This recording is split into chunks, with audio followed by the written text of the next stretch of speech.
দিন যত যাচ্ছে তত খাদের মধ্যে পতিত হচ্ছে দেশের শেয়ার বাজার। ধারাবাহিক দরপতনের প্রতিনিয়ত বিনিয়োগ করা পুঁজি হারাচ্ছেন বিনিয়োগকারীরা। অব্যাহত পতনের পাশাপাশি শেয়ার বাজারে লেনদেন খরাও দেখা দিয়েছে, ফলে শেয়ার বাজারের বিনিয়োগকারীদের হতাশা বেড়েই চলছে। শেয়ার বাজার দরপতন চললেও লেনদেনের গতি মোটামুটি ভালো ছিল। আন্দোলনের মুখে গত 5 আগস্ট প্রধানমন্ত্রীর পদ থেকে পদত্যাগ করে দেশ ছাড়েন শেখ হাসিনা।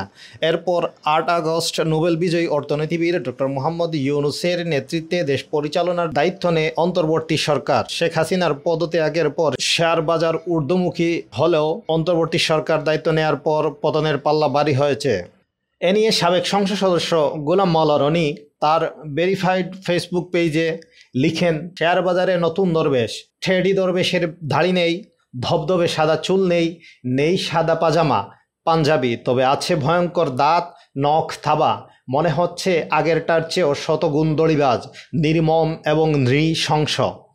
তবে তিনি কারো নাম উল্লেখ করেননি।